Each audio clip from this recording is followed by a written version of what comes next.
Hello and welcome to another presentation of In the Money Media. It's Mikee P, Mike Probosi, in to do a deep dive on the All Stakes Pick 5 and a little bonus Gallarette coverage for Saturday at Pimlico. Fantastic team here joining me to discuss these races. First, to bring in someone I just recently met just earlier today, but certainly a huge fan of hers. Francois is with us, host of the broadcast at the Maryland Jockey Club. Callie, welcome in with a bunch of guys talking about some races. Well, hey, this isn't a new spot that I've been in. So first of all, thank you so much for having me on with you guys. And it's what a wonderful, we were just discussing this before we went live. What an awesome card overall that we've got on Preakness Day. Isn't it fun, guys? Big fields, a great racing, of course, big pools. Hopefully, weather will hold out for us for the weekend at Pimlico. Well, these Triple Crown days. I did a plus show with Will Humphrey, who's doing plenty of coverage on the handicapping side for the Maryland Jockey Club, and his spot plays are doing very well. So, Will, welcome back. We need your opinions for this weekend. Thanks for having me back on, Mike. And look, I even flashed out my Black-Eyed Susan cap, seeing as we're on video here. I couldn't find the Preakness shirt, but got the cap out. And yeah, look, as Callie quite rightly says, it's a really great card, both Friday and Saturday. Just exceptional cards, and I'm excited to get stuck into these races with you.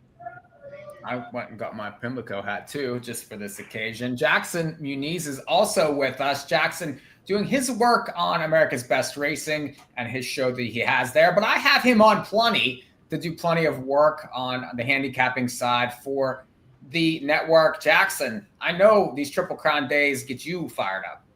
Yeah, always fun to talk about these races. You know, it's pretty exciting that we got journalism coming back. Sandman's going to be in there as well, and we got a number of good newcomers that are coming to try to challenge him. So really looking forward to it, and hopefully it's going to be a great race. Well, a little bit of coverage, a little bonus coverage. We were talking off air and thought the Gallarette on Saturday was one of the better undercard races. And we get some perspective with Will Humphrey here, who works for the Graham Motion stable as an exercise rider. And Will, there's a couple Graham Motion entries in the Gallarette for Saturday. It's race 7 on Saturday, grade 3, Mount of 16th on the turf. So, Will, I want to flip it to you just to discuss Graham's entries and then give us a little thoughts on the race. Well, as you quite rightly say, Mike, I mean, this really is an absolute doozy of a race. It's very, very competitive. Both Queen of the Mud and Sparkle Blue are horses that I ride quite frequently, and I breezed Queen of the Mud just last week. When was that? 10th of May, 5 days ago. And she has never felt so well, this filly. She normally isn't a great jogger, and she takes a long time to warm up. She's quite a stiff mover. She's flicking her toes like a ballerina right now, and she was hard to hold in her breeze, to be honest with you. She just did it so easily, galloped out very strongly with her ears pricked, and she, I am convinced, is sitting on a career best effort. The concern for me is the soft turf, because she doesn't really pick her knees up very high, and she has got a sort of daisy cutter sprinting action. So Callie and I just discussed off air there about the forecasting.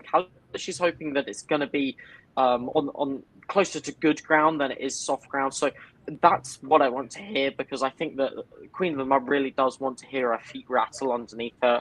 But listen, she's coming into this race as well as she possibly could. Sparkle Blue, she had a tough trip last time out. I really hope that George Ruiz puts her more into the race than he did last time. Quite frankly, I didn't think that he gave her a good ride last time. I felt that she was best in that spot.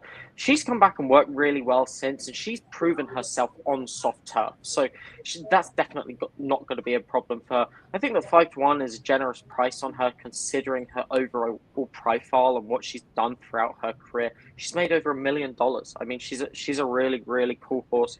And yeah, I think that she comes into this race with a live shot as well. So hopefully we've got 2 live darts to fire in this race. But Mike, you asked me for my overall thoughts on this race. And there's a horse that I'm actually, if we get 15-1 morning line about her or anywhere in that range, I think that she's providing tremendous value is the 3 Ocean Club, who goes out for Bethany Baumgartner's barn. And this filly was previously trained by Jack Sisterson and just for years has been a really solid graded stakes performer. She's earned big speed figures throughout her career. You see last year she ran a couple of 90 buyers, and she's held her own against really solid company. You see names like A.G. Bullet, Five Towns, Breath Away, Be Your Best, Pilio, Saffron Moon. I mean, she's been knocking heads with top quality competition. She made her barn debut last time in the Sand Spring Stakes at Gulfstream Park. She travelled really well into that race, and I like the fact that Connections applied different tactics with her. She was going to the lead and then getting tired late, but they were very happy to rate her off the speed. Problem was last time that then she got stuck in traffic, and when she got out, it was simply too late. I felt that with a clean trip, she would have gone extremely close in that race, and to me at least, that race was much tougher than the race that she's going to be running in on Saturday. And like I say, if she's 15-1 in this spot, I think that she is tremendous value and probably the long shot player of the day. Well, Callie, we got a lot of info from Will there. One horse he did not mention was 3 Havana's morning line favorite, 5-2, comes in for the Clement stable. We know how dangerous he is shipping in with fresh faces. What's your thoughts on this horse and these types shipping in to these big stakes days? Sorry, I missed it. It blanked out on which horse you were speaking about. The 7, yes. 3 Havanas, yeah. Yeah, so here's the thing. You're talking about a European horse that's coming over, and I'll be honest, I'm going to refer a little bit to Will on this particular runner, but I wish they would have I wish there's a stat out there of European to North American runners for Christophe Clement, because it's just trustworthy, especially when you're talking about a horse that has not only experience but wins on turfs rated good and yielding. So, and when you discuss on the style of what this one is, it's kind of, this is a front runner, and I think when we have a couple of interesting horses here, that this one's going to be obviously the target. I just think that the distance, cutting back in distance, is going to be a really big help with this one. It's kind of, I do have this one on my picks, but I do go for a couple of others in this race, and do you want me to refer to those quickly? But sure. Yes, the 7 is the one to beat just based on the situation alone, but I go with the number 9, Way to Be Marie, on the outside. This is another one that has not only had experience, but good experience over a yielding turf course. We have yet to see a 2025 finish over any kind of soft turf, but this is one that I'm always looking for ones that are progressing in performance numbers, and that's exactly where this one is hitting. And then we go from the outside to the inside. Dana's Beauty, Michael Maker, Jose Ortiz. They're going to be taking that inside speed of effort, but I could see Jose kind of doing a bit of an inside-outside trip, and that really, really working out. So they considered her for the Gallaret last year. It was just too soft of a turf. They're coming back here today. I just think it's very, very interesting here with Mike Maker sticking around here. And Maker certainly always dangerous. I know he's had plenty of huge Preakness weekends. Jackson, bonus coverage on the Gallarets. I want to just want your opinion on one of these horses. The one, Dana's Beauty. Not a lot of recent turf lines, but it's a turfway horse. I know how tied in you are to that circuit. So this is a pretty nice horse that's made close to $1 million. Do you give her any chance? Yeah, definitely. I mean, her best races are pretty much right there with what it's going to take to win this thing. I think she's got a shot in here. I don't think I'm going to use her too prominently on top, but I do think she's interesting a bit. I just kind of think this pace is going to be pretty hot, assuming this field stays intact. I think the 3 really wants to go Ocean Club. The 4, Charlene's Dream, has one way to go. The 5, Conquest Dancer. If she's not going to lead, I don't know why she's in this race. I think those 3 are all going to send. And then I think the horses on the inside, the 1 you just mentioned, Dana's Beauty, and Queen of the Mud, both want the exact same trip where they just sit the pocket. So I think those 2 are going to maybe heat this thing up a little bit too as they try to get position and force a front runner to go a little bit faster than they may want to. So I'm looking to some closers. I do like Sparkle Blue for the motion barn. I think this is kind of the the class that she always does well in, that grade 3, maybe the listed stakes type. These are her friends. I think she's going to trip out in here and get the pace setup she needs. I'm also going to use the 6 Austere for the Brandon Walsh barn, who, if you're a time form user, this is a horse that is right there on her best numbers, especially on her turf numbers. Didn't run quite as well at Turfway, but again, those races 3 and 4 back on time form make her one of the horses to beat. She's got a pretty big late kick, so I'm going to use probably just those two. Hope the pace heats up and take my shot with the 2 best closers. Well, plenty of wagers that start in that race. In the 7th race, the Gallarette, there's a 50-cent pick 5 in there. Of course, we have doubles, pick 3s all day long. Plenty of great bets on the card. We're going to focus more, though, for this show on the All Stakes pick 5 that starts in race number 9. So it's 9, 10, 11, 12, and 13. Finishes up in that Preakness. Race 9 starts. Hopefully, we stay on the grass if the weather holds. I would imagine the stakes will remain on the turf for this weekend. We're sprinting 5 furlongs here. Going for 125,000, certainly full field, lots of classy individuals in here. Callie, I'm going to go back to you to kick us off in this pick 5 that looks like that always has a huge pull, certainly competitive in all the races. How are we going to kick it off here? Yeah, so I go 2, 4, 9, 8 in here with None Hudson. I throw in Witty just because he, despite the fact at a price of 10 to 1, just because he's more of that 5.5 second wire finish, 6 furlong horse. He's starting to stretch out, but he does love Pimlico turf, so I think he's going to eat up this turf here today. But None Hudson, to me, a bit obvious here with Junior Alvarado. They're also kicking it lately at 5 for 8, 62%. That's hard. That's very hard to argue with. Again, we're going to sound like broken records, guys, for those who are listening, but we're always going to refer to how this horse is going to be able to handle a bit of a softer turf. Now, this one has always been kind of scratched when we've gotten to either a sloppy surface or a softer turf, but I think with Wesley coming in and trying this one for this type of surface that we have, on top of that, I do love this horse at 5 furlongs in general. Well, I know that you're a None Hudson fan, just from our conversations.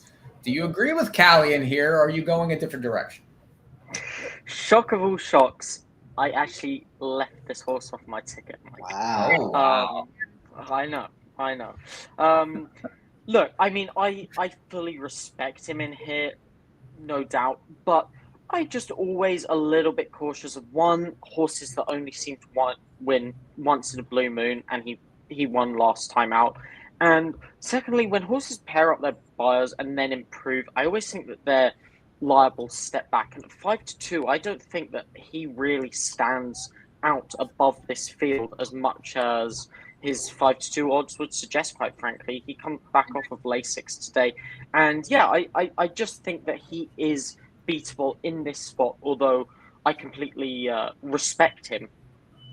I agree with 2 of the 4 horses Callie mentioned in here, and we'll try to get through using those 2, which is the 4 Witty and the 9 4 Harp. I saw this race as one that is absolutely loaded with speed. Boat Rockin is going to go, Coppola's going to go, 4 Harp is going to go. Now, I personally think that 4 Harp could actually be the best of the speed in here, because I think that Coppola really, his fuel gauge is short. I mean, he scrapes home off over 5 furlongs on very, very speedy Gulfstream Park 5 furlong turf courses. And now, Pimlico has a bit of a climb up towards the finish, which most people don't realize. But when it gets soft as well, I mean, that could take a lot out of a horse. And I do not think that he is going to last this race out. Whereas 4 Harp, he's been demonstrating flat 5 furlong speed and carrying it 5.5 furlongs. I think that he's going to be lying right up on the pace here. And I think that he is the horse of the forwardly placed horses that is going to be hanging around late. And off of that win last time out, you look at his prior races or his past form lines, he's always stepped forward dramatically from his first start off the layoff to his second. His buyers from his first start to his second in the past, 65 jumped up to a 71, 80 jumped up to a 101, 85 jumped up to a 91. He ran an 87 off the layoff last time. If he steps forward in the way that he typically does now that he makes his second start off the layoff, I think that he's a huge player at 5-1 in here. The other horse who I mentioned earlier is Witty, a really likable horse who I'm fortunate enough to see train every day here in Fair Hill. And he ran second in what Timeform US suggests was a tougher renewal of this race to Grooms All Business last year, and a very similar scenario that he gets here. He ran a 1:10 Timeform US speed figure in defeat for Hart last time, but he had a very, very troubled start to that race. He should step forward as Pratt climbs aboard for the second start off the left. He appreciates soft turf. As Callie mentioned, he loves Pimlico. He's going to be flying late, and if the pace really does heat up as much as it suggests it will do on paper, I think that he could run them all down late. Quickly, I'm curious, and you both can answer this quickly, but what do you think the price on Whitty is? Because I know 10-1 morning line, I don't think there's a chance that this horse is anywhere close to that due to the fact that it's a popular horse, the connections, you have Pratt. This horse looks like the only closer in a speed-filled race. So what price do you think that we get here? 4-1. That's exactly what I was going to say, 4-1. Jackson, you taking Whitty at 4-1, or are you looking elsewhere? I do like Whitty. 4-1 is a little. I think I probably need to look closer to 6 or 7. But again, I don't think we're going to quite get that. So it's a tough race for sure. I mean, if this was on firm going, Coppola would be a big push, but it's obviously not going to be on firm going. And with all the other speed, I think you're supposed to try to beat him at a short price. So I'm going to try to beat him. I'm going to try to beat Nonay Hudson, who I'm just never on the right side of. So I'll probably win this race for fun. I'm going to also try the 5, Determined Kingdom. Just feels like he might be the horse that gets a really good trip tucked in just behind the speed because he's not quite as quick, I don't think, as Coppola and 4 Harp. So he'll probably get that pocket trip, get first run in those deeper closers. I think he'll get a good trip in here. He's fast enough on his best races. I'm not quite sold that he'll love the softer going. Just look at some of his past performances. He does have a win over the soft stuff, but he was like 1-9 and only kind of won by like a diminishing length. So it wasn't that impressive. Yeah.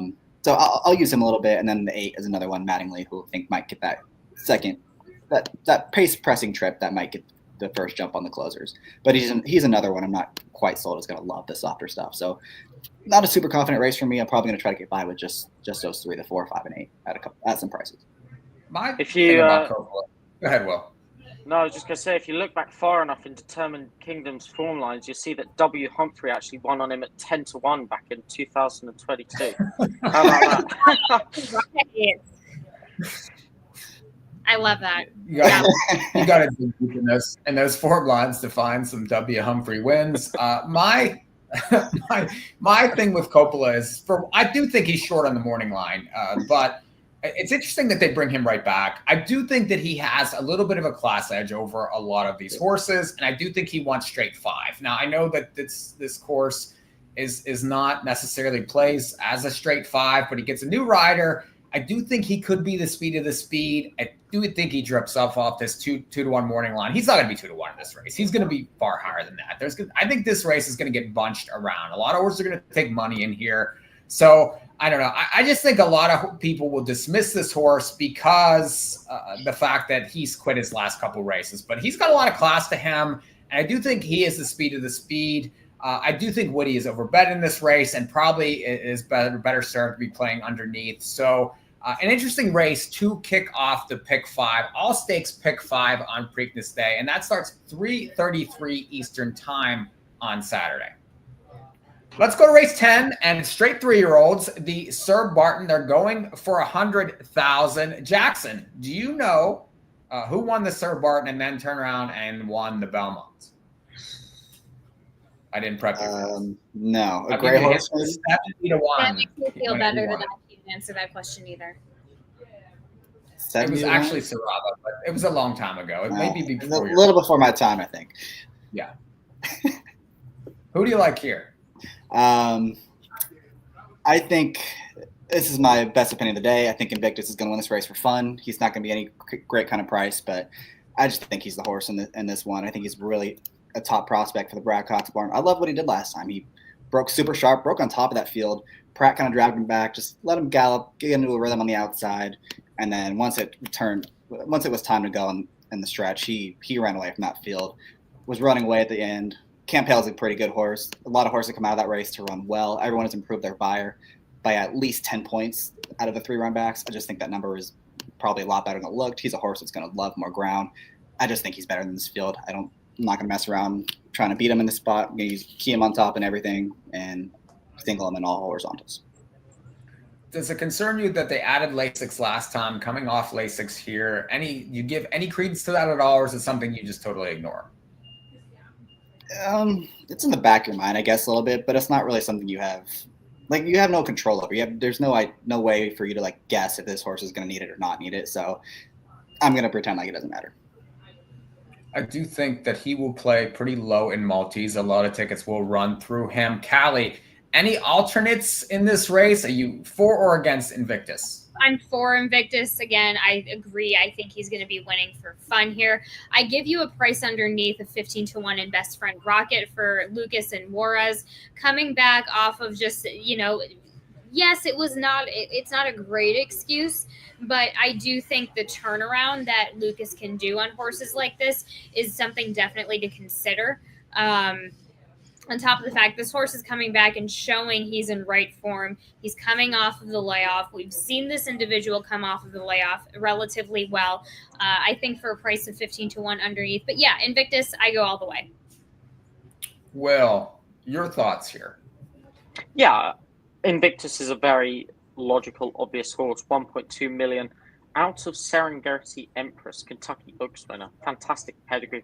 Bred to get further than 7 furlongs, and he really ran like he wanted further in that maiden special weight last time. And you look back to that maiden that he was favoured in, that was that red hot maiden where just about everyone came out of it. Chance McPatrick, T-Craft, Noble Confessor, Tistastic, American Promise, they all came out of that same maiden, and he went off a short second choice in there, but he was so studdish and coltish and badly behaved that day. He ran for a couple of furlongs and then completely laid an egg.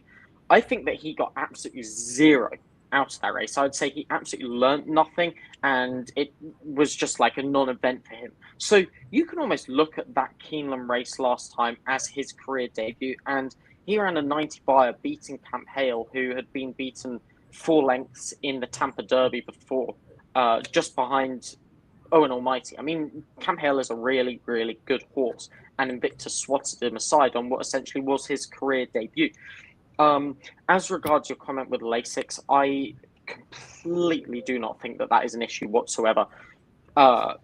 Just speaking from what we do here, if we've got a 3-year-old that's going into a maiden special weight, whether they need Lasix or they don't use Lasix, if it's available and they can use it, you use it. Simple as that. So I wouldn't be worried about that whatsoever. I think that he's extremely talented and is going to be tough to beat in here. I didn't really know what to do with Crudo and sort of wanted some guidance for this horse. I appreciate these are short price and on speed figures isn't as fast as Invictus or a couple of others in this race, but clearly very well regarded. He had a myriad of excuses for that defeat on debut. And okay, he didn't run so fast or as fast as Invictus last time out, but you watch the ease with which he went about his business winning at Keeneland last time. I mean, he was just doing a half speed. There is any amount of improvement to come from this horse. And I think that he is very, very talented. Then again, he's going to have to send from the rail, and he's never faced kickback. So if he doesn't go to the lead, then he's possibly in a tricky situation there. So I really wanted to get some guidance as to what you guys thought about Crudo. Callie, go ahead. I think that, so I just kind of looked a little bit on the back breeding, and it's just the most important thing when we're talking about some horses like Crudo is what's the expectation going, not only it's going the 2 turns. And I think that this one, not only is it going to handle it, no problem. Some of the half siblings have shown, success over the specific mile and 16th distance. But I just think this one mentally, you can just see, as Will kind of alluded to, you just see the difference in this, from February to April. And it's just, it's crazy how, much of a difference that's made. But obviously with this one, putting in a bullet work at Saratoga, they know what the game plan is. This is kind of a one-paced cruiser type. And as long as he doesn't get impeded on the inside, I think this horse is going to be going. Bobby, I actually talked with Bobby about this horse several weeks ago, and he is very, very high on this horse. Well, Brad, we know how Pletcher thrives with stretching out in distances, and the fact that they show up in this spot with this horse coming off that nice maiden win. The horse is certainly bred to really relish the distance. I do think that they're going to have to catch this horse. So I do think Invictus is going to have to really improve also to be able to, this is going to be a dogfight for me. And I don't mind the 7 also, him. I think that horse has some back lines. And if you look, lost to Passion Rules at Oaklawn, that's a pretty nice horse there that certainly was getting hot over that racetrack. Then last time they stepped into a stakes race, Mount and 8th, face horses like Instant Replay, Caldera, both would play very well in this race. So I do think that maybe he is not going to get enough love, and he's certainly going to get lost on the board in here. I know he's 4-1 morning line, but those top 2 choices are going to take a lot of money in this race. So he's one that I do think would play well in multis if you could get him over. Any other thoughts on this race, guys? Jackson, I know you go ahead, Will. Sorry, I was just going to jump in here and mention that I would use Just a Fair Shake in vertical wagers here. Invictus and Crudo, I mean, they're going to float this horse's price up somewhat. And this is just a really talented horse, quite frankly. Broke his maiden by daylight, then ran second to Pascaline and Studley Do-Right. That's strong form. Studley Do-Right hasn't particularly trained on as a 3-year-old, but at the time, he was very, very good. He then came back, won an allowance pretty convincingly, and then chased home Pay Billy, who's running in the Preakness Stakes later on, at 22-1 that day. You see the chart comment sharp. He was 5 wide first turn, 4 wide the second turn, and still stayed on towards the line. Third start of the form cycle. As we mentioned earlier, I mean, there is plenty of speed in this race. He's going to be sitting off it. Daniel McKenzie, unknown to a lot of people, but a very capable horseman. Jamie Rodriguez, he rides as well as anyone. And I would be very hopeful that at a decent price, this horse can run into the verticals. Yep, agreed. Lots of good ideas there in race 10. Go ahead, Jackson. No, I agree. Ice Cold 6-9 exacta is what I'll have some of those for sure. I mean, it feels like, for me at least, Invictus is going to be the one that emerges from the speed horses. I just think he's clearly better than those. He'll put those horses away, and the 9's going to be the one that's comes running late and gets up and passes all those ones. So 6-9 straight for me. Let's go to race 11. Straight 3-year-olds on the grass here. J.W. Murphy Stakes going a mile. Will, another wide open race. I do think that Reagan's Wit will certainly take plenty of money coming off the second place finish to Zulu Kingdom back in March, and then had some trouble there in the Keeneland race. This will be the favorite. You're 4 against this one. He'll be a single for me and him, Mike. I think that this horse stands out a long way over this field. I mean, to run a 101 buyer on debut in August of your two-year-old campaign, I mean, that shows significant ability in itself. And what he's done since certainly hasn't put anyone up. I think that he was actually better than Zulu Kingdom in that stakes race at Tampa 2 back. Zulu Kingdom got the jump on him and was forwardly placed, and Reagan's Wit very, very nearly ran him down. That was good fourth behind Tescore, following a wide trip last time as well. And yeah, I just think that he absolutely towers over this field, and I'll be singled to him in the late pick 5. As regards the 2 motion runners, I prefer the slightly bigger price of the 2, End of Romance, who is actually a half to Romantic Warrior, which is pretty cool. He's not quite as good yet as Romantic Warrior, but you never know. 10 million yet? Yeah, I think he's up to 22 million now. So yeah, we've got a long way to go at $36,000 in purse money, but we'll try. And this horse actually joined us in Palm Meadows through the winter, and I breezed him multiple times there, and I thought that he was pretty terrible, but it turned out that he was actually suffering from heat stroke. He really struggled with the heat down in Florida. Brought him back up to Fairhill, and he's just blossomed into a much, much better horse. And his form from England was very good. Put blinkers on him last time, and he didn't get the best trip at Aqueduct finish, but he still managed to finish a length behind Dream On. Now makes his 3rd start of the form cycle. He'll have no problem with the good turf, and I do think that he's going to run a good race. Do I think he's capable of beating Reagan's Wit? No, but I'd probably be tempted to play a pretty chalky 7-5 exacta in here, because I think that those 2 are way above the others. Soleil Volant, the other motion runner, is a horse that I haven't ridden for a very, very long time, and I haven't seen him train much either, to be honest with you. He stayed up here in Fairhill through the winter whilst I was down in Palm Meadows. But he's just never done anything for me, to be honest with you. And I feel that he was slightly flattered by that big figure last time out, and I see him as more of an allowance horse than a stakes horse. So yeah, I'd be leaning heavily on the 7. Use the 5 underneath and exactas, and pretty happy to leave out the rest. Jackson, you had the favorite in the last race. Are you going back to back, or you have some other ideas here?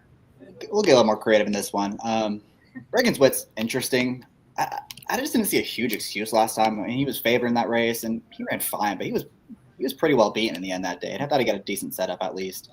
Obviously, his races, the 1-2 back, especially over at Tampa, would give him a big shot, but need to see more from him at a shorter price. I'm going to try the 3 Clock Tower. Ran really well last year on his 2 turf tries, or 3 turf tries, I should say. Ran extremely well in all 3 of those when he was able to get the lead, and hasn't quite been able to get the lead in his 2 races as a 3-year-old. And it seems like this is a race where he's going to get back to establishing the front end. Looks like there's only really one pace threat with Currahee towards the outside, and that's a horse that's capable of stalking. So I feel like Clock Tower is probably going to clear this field. He'll have every chance to take him a long way. I don't think the softer turf will be a problem for him, given that he's run well at Kentucky Downs, he's run well at Keeneland, he's run well at Del Mar. I think he's handled multiple services before, so I think chances are he'll probably handle this one as well. And I'll use him on top. Also going to use the 5 and of Romance, who just has not had any kind of setup in either of his 2 starts as of late. And it still ran pretty well, so I'll probably use those 2. And then a bomb I'll use mostly underneath, but 1 deep backup. I want to try the 1, Twain. I thought that debut was pretty good. He came out of absolutely nowhere. Couldn't really see it on the pan shot. If you look at the head on, he was so far back with not much left in the race, and he flew. No idea what he beat. No idea if he's this good, but I was impressed with what I saw. I want to use him at least a little bit. Well, he's in here, so and the fact that they win a first time out 9-1, and they show up in a stake race following that effort, that I think that says a lot. This horse is certainly very well bred. Callie, your thoughts here? You going with the favorites, or are you a Clock Tower fan? So Clock Tower is going to be setting it up for Currahee for me, for Brittany Russell and Louis Saez. Just being able to sit right off of that. Now, saying that, Currahee is my second in command. I think Reagan's Wit is the horse to beat in this field. Absolutely. So I think, no notes with what the boys had to add about Reagan's Wit. I think it kind of says it in itself. But yeah, especially with Brittany Russell with the blinkers on and Currahee 16 for 64 as of late. And just to add on to Twain, when it comes to the Madison Meyer horses, especially with these first, second, third time starters, she primarily trained out of Middleburg Training Center for the past recent years. Now this year she's had a string at Laurel Park, and it's made all the difference. This is not her, she's had a couple of other really good winners, really good efforts with her first time out runners. So the barn is going to be going in a different direction in these coming years. So I love that I have this one underneath as well, Jackson. I love that you kind of touted this one as well. Yeah, the other thing I meant to add about that one is I looked at the trainer stats, and she's only like 20% in the money. Right. Forever, first time out. In the money, not win percentage, in the money. Right. She does not do well first time out. So anytime a horse bucks a trend of the barn, like that's a really good sign to me. Well, that the whole trend is about, just keep an eye on that trend. It's about to change in the coming years. So massive difference training off of a training track in Virginia, and then having a horse, be training on an actual racetrack makes a world of difference. That's good information for sure. I'm a Clock Tower fan in here. I do think that he was against it at Keeneland. That was a very tough race. I do think that he's going to need to be caught in here. I like the switch to IRAD. Certainly has some back class and, is capable of wiring this field. I do think that one plays very well in here. I'm not as big a Reagan's Wit fan. I don't know what happened last time, but if you're sub 2-1 in that race, and that was a loaded field, really, I'm the same way with Jackson. I just didn't really get much. Now, Cherie's horses weren't firing nearly as well at Keeneland as they were at Fairgrounds. So, maybe that had something to do with it. This horse is going to have to prove it, though, and it's going to be a short price. It's going to be on everybody's short list in here. So I do think that I would like to take shots other places, and I certainly would use the 3. I'd use the 5. And now, looking at the 1, getting this information, I do think that horse would be an include as well. Anything else to add here on race 11? Moving on then to race number 12, another turf race. and it is the Grade 3 dinner party, the typical race that precedes the Preakness. Used to be the Dixie, now it's the dinner party. Mount an 8th. Will, I know the Motion stable has won this race in the past. Do you know the name of the horse that won from the Motion stable? You probably don't. And you're on mute. And you're on mute. Thank you. One of his better horses, better. Let's talk now. Yeah, I got a picture of him hanging up literally just there. So I should have. Shame. Yeah. He's hanging Tell up in more your than all of you. Okay, go ahead. What do you like? Well, let's start off by talking about Trickery. He's a regular ride of mine. I have to suffer with him every single day. I say that lightheartedly, but he's a pain in the backside. I won't lie. But I love him. He ran super off of the bench last time in the Makers Mile.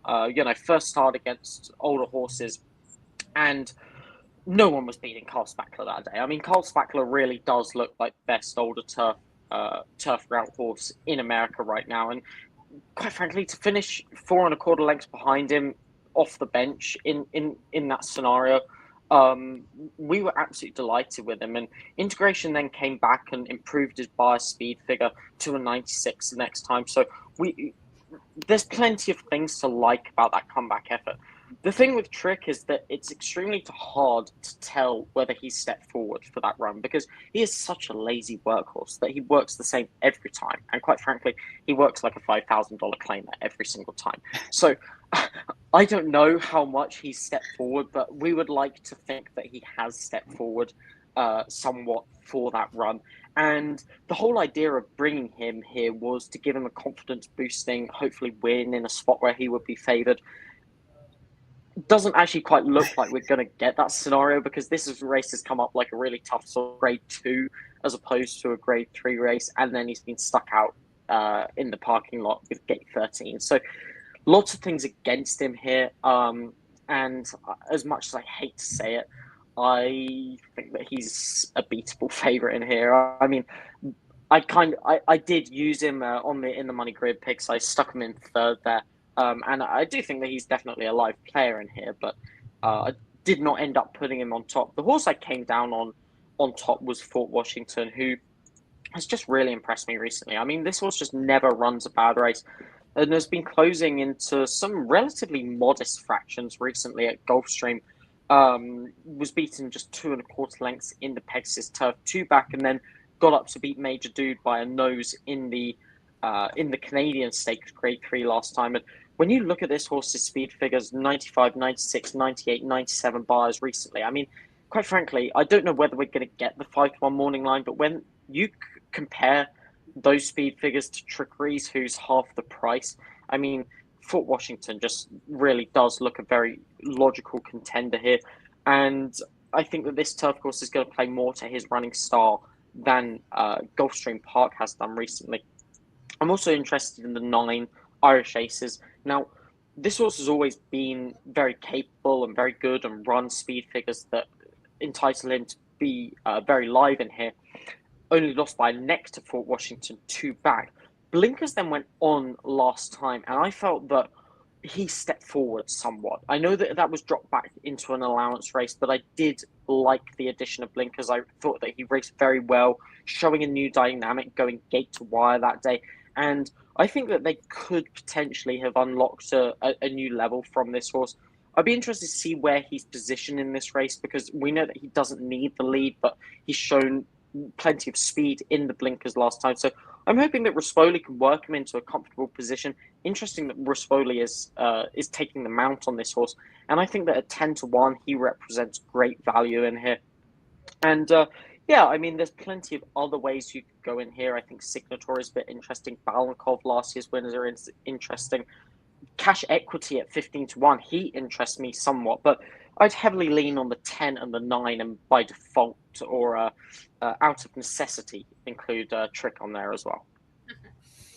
Callie, Will likes them all. Can you narrow it down a little? So I have a little bit more faith in Trick than you do, just on class alone. I think Irish. So Here's who I do have. So what I like to do in my picks sometimes is I like to get the favorite and get a price underneath so people can play an exacta box off of my picks. And that's where I land on Neat at 8-1 for Rob Atras. Joel Rosario got absolutely slammed and chucked around. That was an awful trip in the Henry Clark last time out. So I think that this horse is going to be turning around and showing a much better trip. We've seen him travel well on the good turf in the Transylvania over at Keeneland last year. I just think that this horse looked absolutely phenomenal on Federico Tessio Day. So I would be really amiss to leave this horse off of my ticket. Again, just it was an ugly trip, guys. I don't know how else to put it. So I go 13, 4, 9, 8. I include Crystal Quest at a price of 10-1 for Michael Trombetta. Paco Lopez just won 3 races here today at Pimlico. And talking with Michael, I ran into him earlier last week. I said, hey, who do you like? He's got a couple of these horses that are coming over from Florida he really likes. And I think this one coming off of that Turf Classic, also off of that softer footing, going a bit longer, the cut back in distance, this one's absolutely going to love. Jackson, really wide open race. Like nobody's mentioned the horse I like yet. Who do you like? Yeah, super wide open, very, very tough to narrow down a little bit. I'd probably use Irish Aces on top.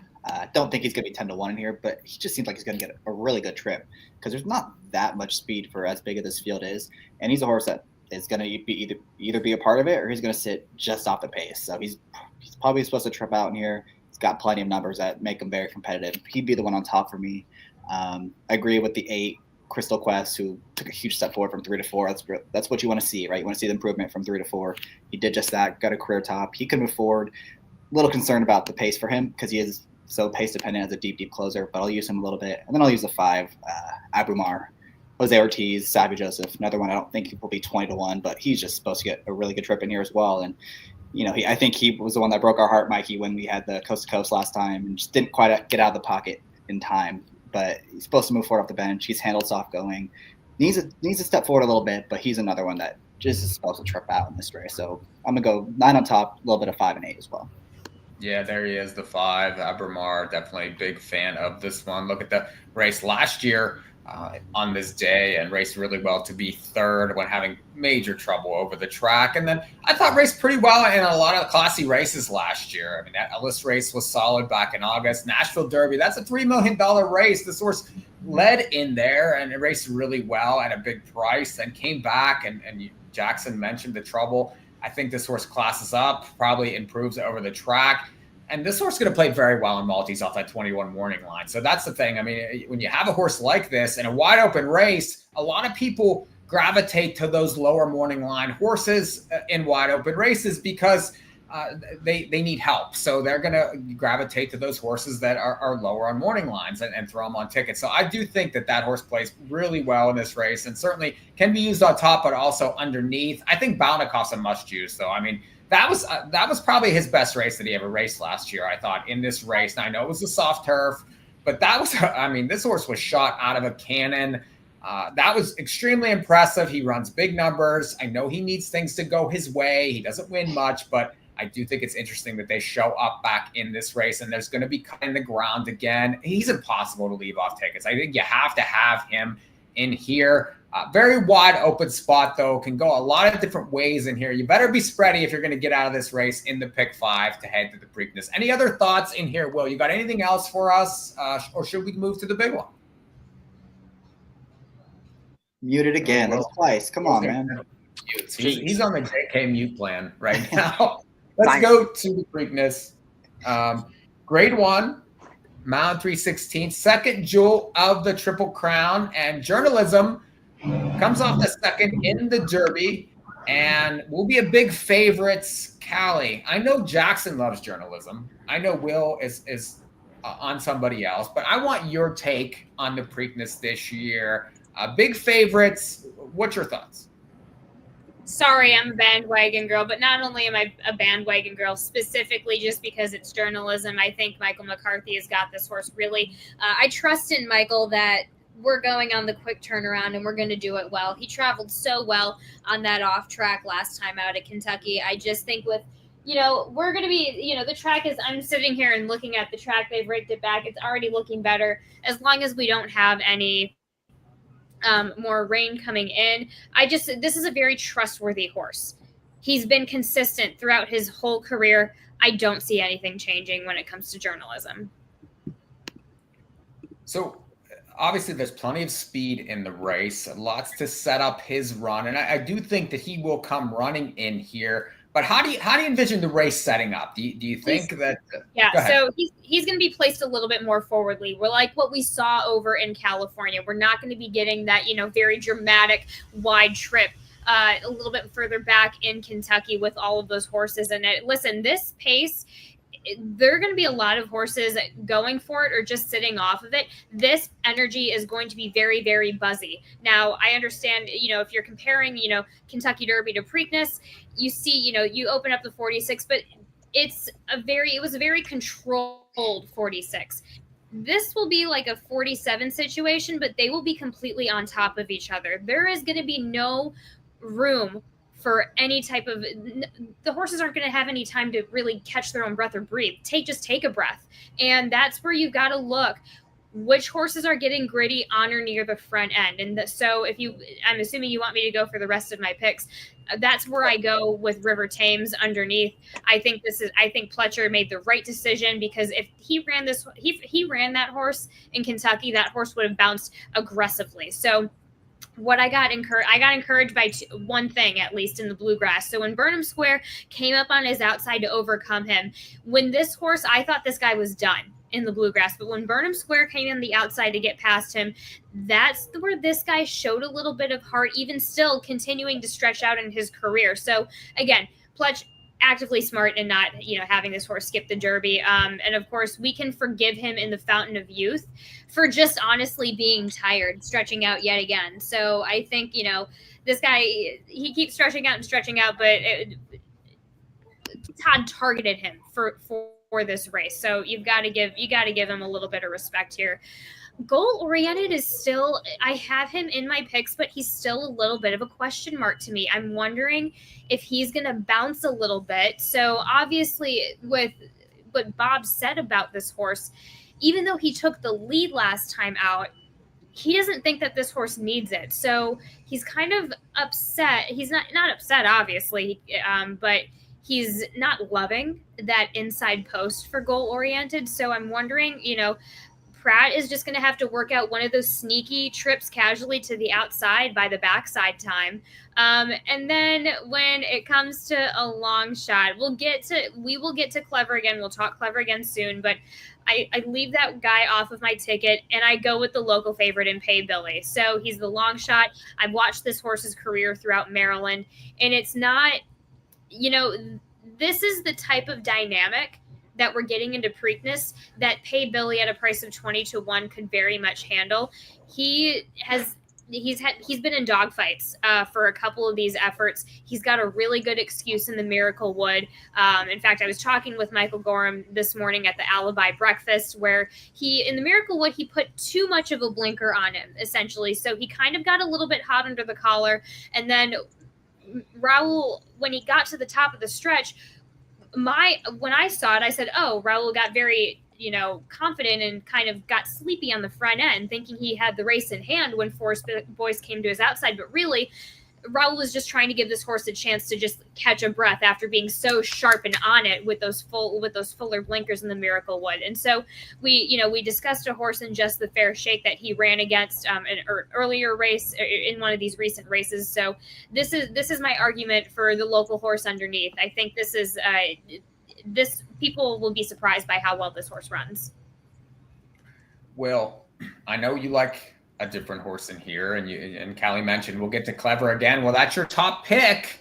You think that this horse has a huge chance in this race. So I'm going to send it to you and talk about Clever again. Huge race last time in that Hot Springs. Got to stretch out, speedy. You think he's up to it? Yeah, I really do. I mean, he was so impressive winning the Hot Springs Stakes last time out. And okay, he wasn't facing a lot of pace pressure on the front, but he was really rolling along. I mean, he went sub 47 for the half, and it wasn't like he was, alone on the lead and they were all bottled up, strangling their horses behind because the pace was slow. At halfway, he had those horses behind him done. He had the race won. I mean, he had killed them all by halfway, and they were good horses behind him too. The runner-up Gaming, he came back to run a 92 buyer, finishing third in the Pat Day Mile next time out. And the way that Clever Again travelled into that race, like I say, he had them cooked on the home bend and then opened up in the stretch. Jose Ortiz just gave him one light flick of the crop, and this horse just spurted away, won by 4, galloped out with his ears pricked. And I believe every single bit of that 101 buyer. He comes into this race with that freshness angle over journalism. And then I did some a little bit digging into horses exiting the Kentucky Derby and coming back into the Preakness. And yes, there are plenty of examples of horses that have done it. We obviously had the Triple Crown winners and what have you. But you look at, for example, American Pharaoh. He ran a 105 buyer in the Derby, came back and ran a 102 by speed figure in the Preakness. Justified ran a 97 buyer in the Preakness following I can't quite remember off the top of my head what it was, but it was definitely over 100, his bar speed figure for the Derby. Mystic Dan, last year, he regressed 3 points. And there's actually a fantastic article on Horse Racing Nation where they lay out lots of different statistics. And since 2001, Kentucky Derby runner-ups have gone 0 for 11 in the Preakness, and some short-priced big names in there as well. The most recent example being Epicenter. And I just feel that having run a winning race in defeat and having had a tough race and then having to have that ship, I do think that although I expect him to run a bang-up race, and I'd be shocked if he wasn't in the top few horses here, I do think that journalism is entitled in some regards to step back slightly from that Kentucky Derby effort. And Clever Again from his wide outside post, the extra distance, being out of flattering a Galileo mare trained by Aidan O'Brien, who just, stayed a mile and a half, and all of his downside of the pedigree suggests the further he goes, the better. I think that from the outside post, Clever Again can press the pace and draw off late. And if journalism turns for home a couple of lengths behind him, I do not think that he's going to catch a fresh Clever Again. He's also making his third start of form cycle Clever Again, and it's got to be a sign of confidence that Jose Ortiz shows up here rather than on Sandman. The more I look at this race, the more I love this horse. And Clever Again is actually going to be my best bet of the Saturday Preakness Day. One thing about Clever Again, you watch that replay in Hot Springs, and a lot of the horses chasing him were all out chasing him on the turn, trying to get close to him, and he was just galloping. And that's one thing. When you see that is something that's very impressive. And it seemed that when he was asked to go, there was plenty left, really never in doubt, never looked a loser the whole way around. Now, Gaming came back to race okay out of that race. I do think that this horse is certainly progressive. He's in the right hands. The fact that they show up here, and I do think journalism could maybe take a step backward, because he did get a perfect trip in the Derby and he lost. And he's supposed to be the top horse of this crop. Now, he ran into a really nice sovereignty, but he did lose the Derby. I know he comes back, but everybody's going to treat him like this is a foregone conclusion. I know, Jackson, you like this horse. Talk about journalism. For me, for Will, we think he has a chance to get beaten here. What's your thoughts? Yeah, I think he's probably going to win this race. The biggest downside it might be just that I think a lot of people are overrating how tactical he actually is. He's really not that tactical. If you look at what he did in California, he was always 4th or 5th in the 5-horse fields early on. But I don't think it's going to matter for Saturday because there's just so much speed in here. He's supposed to get the setup he needs. And I just have a lot of question marks about everyone else in the field. I mean, Clever Again was very impressive, don't get me wrong, but he had everything absolutely his own way. He beat a couple of distance challenge horses that day. He's not going to have easy time getting lead in this spot with Baffert on the rail, with American Promise in there. River Thames is a horse that's probably distance challenge and needs to be afforded to have his best shot too. And it just, I don't need Salmon at all in the Derby. I definitely don't need him in the Preakness. I just think there's a serious lack of alternatives in this field. So I'm going to go with journalism, hoping that the trend of the Preakness favorites keep getting under bet, and he's going to be 6-5, 7-5 for the third straight year when he probably should be much, much lower than that. Because if he is, that's great value no matter what happens on Saturday. So that's probably the plan for me. Just bet him in the win pool, and we'll see what happens. That's one thing I do want to discuss a little bit here, and we can. I'll bring it back to you, Jackson, but I want to get everybody else's thoughts on this. Is these Triple Crown win pools are certainly a completely different animal than any other race you're going to find all year long. We saw it in the Derby with a lot of horses taking out of place money. Horses like Render Judgment that was bet. The Japanese horses took big money. Sandman took big money in the win pool. We've seen Preakness pools where horses are 50-1 morning line that are 15-1 on the board. So I do think journalism plays very much lower in multis than he does in the win pool. I'll throw it back to you, Jackson, but I want to get everybody's thoughts on this sort of the phenomenon that nobody can go off a huge price in these Preaknesses. So that creates a lot of value. Yeah, and you just want to try to take advantage, especially if you do like journalism in this race, which I do. And all you have to do is look back at, I think it was Mage, was he 2 years ago now? I mean, Mage towered over that field. I know he didn't win, but he went off at 7-5. He should have been 2-5. And same with Epicenter the year before that. I know he also didn't win. And he probably had excuses with the bad ride, but he was another horse that should have been just a massive favorite. I think he was 6-5. So if history is any indication, you're going to get a much better price than you probably should on journalism. And again, because I don't like anyone else really, I think that's where I'm supposed to go. Just play him in the win pool. And if I do play horizontals, I think you're probably just supposed to play him too. I just won't mess around with anyone else. I don't want to waste equity on horses I don't have stronger opinions on. Obviously, the value might not be as great in those pools, but it's still, that's just what I think about this race. Callie, are you more likely to get involved on the win end, especially since you said you're a journalism fan? Would you be single to journalism here for multis? Because he's certainly going to play a lot lower in multis for sure. He will play lower in multis, and as much as I am a fan of him, just due to the fact that for the reasons that you and Jackson mentioned, I would go higher. This is a 3-wide race that you would go on if you're going to be doing any kind of multi-wagering. It's on top of that, I just think it's a really good handicapping Preakness as well. I think everybody's, and just due to the fact alone that everybody's going to be, Preakness has always been a race where everybody's kind of a little bit out to beat the favorite, kind of finding that price. So you'll see that, fluctuation of, it should have been 2-5 instead of 7-5, the example that you gave out. So I think that the short of it is that, yes, this is not a single type of race, although it could be, just because I have that much faith in the horse, but just due to the fact that it is that Preakness factor, you've just got to have some security in your longer leg here. One horse we really didn't talk much about, I know Callie mentioned, was River Thames. I do think this horse does have a big chance to win this Preakness. I just like his progression. And I know the distance is a little bit of a question, but the fact that Pletcher pointed a horse to the Preakness, I think says a lot. He would certainly be one of the top 2 choices if journalism, and he still might be with journalism in the race. I think he's tactical. I love that race against Sovereignty. I think he showed a lot of talent there. The Bluegrass, he raced well enough. He lost to Burnham Square. East Avenue, I thought raced very well, but he's a Keeneland lover, so I don't hold that really against him. I think he plays very well in this race, and if you can get one of these horses down in multis, that's not journalism, you're certainly going to get paid. Will, I know you like the 8 a lot. Are you singling there? Are you going to just nothing else in multis? That's where you're going to plant your flag?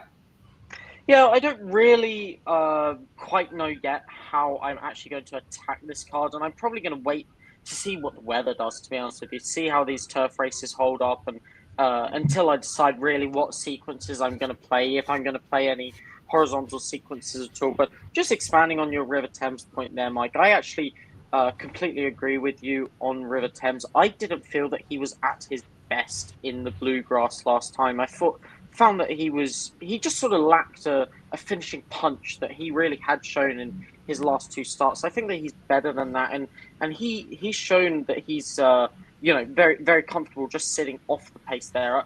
I think he's a huge player as well, and if I was going to try and take a stab against journalism, I mean, in some horizontal sequences, I wouldn't be confident enough, I don't think, to just use Clever again. I probably would include River Thames on the ticket as well. But yeah, for me, it's very much wait and see approach. Well, hopefully, I'm sure you're looking to get a bigger price, especially in the win pool. We really didn't get your thoughts there either on Clever again. What price do you think you'll get there quickly? I'm not entirely sure. I haven't seen as much Wise Guy support for this horse as I was expecting. Maybe I've just been looking in the wrong places on social media. I would think that 101 Pyre is probably going to draw bettors into this horse, but so much money I do think is going to come for journalism. It's hard to say, but I would think sort of 4-1. I would hope for 4-1, I should say. I think you'll get more. With Sandman in there, you're going to get more for sure, because he's still going to take his money. Do you think the 4 Heart of Honor is going to take much support for overseas connections? I think he's probably the longest shot. I don't see. I mean, you got Lucas, you got Baffert. They're going to take their money. You have the local horse that's going to take his money. The other horses are going to take. I think he's the longest shot for sure. Well, fantastic Preakness card approaching for Saturday. Want to mention some of the special wagers for the weekend that first is offering Black Eyed Susan Preakness double. You can jump in on that. We have 2-day pick 5. So you have the Black Eyed Susan, couple of stakes that day. And then you have the very one, the Black Eyed Susan on Friday. You have James Murphy Dinner Party Preakness pick 5 there for that 2-day wager. There's an all dirt 2-day pick 5 also that involves Pimlico Special, Miss Preakness, Chick Lang, Sir Barton Preakness on a Saturday. So they have mandatory payouts for the Rainbow Six. You have guaranteed estimated pools. I think for the late pick 5, they have 3 million. So much fantastic wagering in these Triple Crown races. We certainly thank First for their sponsorship of this programming and supporting the network. Let's do final thoughts. Callie, I'm going to go to you first. I know you're going to be there for this weekend, and we're all very excited. Yeah, I mean, listen, this is, getting a lot of different type of first starts over here at Old Hilltop. This is the last year that we know of Old Hilltop, of what it is to be. So the 150, the last year here at the Pimlico as we know of it, there's a lot of it. We're not feeling it now, but on the day there's going to be a lot of nostalgia going around, especially after. It makes me excited for the future of Maryland, however, the new era of racing that's going to be coming in. So this is right behind me, I'm kind of taking this moment in right now because I'm sitting here on the set that I've worked on for so many years. And I've got, the cupola all ready to go behind me, as well as everything in the infield. And it's going to be a really fun time, and I'm excited for this weekend, and I'm excited for the future as well. Absolutely. Jackson, we always get incredibly excited for these Triple Crown days. There's a lot of, let's say, public money for us horse players to chase. So I know you're getting involved this weekend. Yeah, definitely going to be involved. Like I said, I think my whole day, just like I did 2 weeks ago, is going to be about going around journalism. Definitely want to play that 2-day pick 5 on the dirt, because I got some skinny opinions on Saturday. Haven't started Friday yet, but definitely going to be involved in that one. And yeah, hope journalism wins, and we hope when we get the rematch with the top 3 Derby winners going into the Belmont, that could be really exciting, and see who else shows up there. But really looking forward to Saturday. Should be a lot of fun. Well, I know this is your stomping grounds here at Pimlico. Another Preakness. You're doing fantastic work on the written side for the network. Final thoughts from you. Are you ready with your final thoughts? Yeah, I am actually. Just want to echo everything Callie said, to be honest with you. I mean, it's a really exciting time for Maryland racing, and I think it's key that we should support Maryland racing. It's a very historical area within the American horse racing industry. So much history behind it. And it's an exciting time moving forward. And I would just encourage everyone, going back to what we said at the start, to both Friday and Saturday, just phenomenal cards. And so just encourage everyone to get involved, bet hard, bet successfully, and just enjoy it, quite frankly. Just enjoy it. It's set to be a fantastic weekend, and good luck. Well, it's been a production of In the Money Media. This was a fantastic show. Went by very quickly. Thank you, Callie. Thank you, Will. Thank you, Jackson. Everybody enjoyed the Preakness. We'd like to thank First Racing for their sponsorship. Like Will said, get out there and make some money. We'll see you all next time.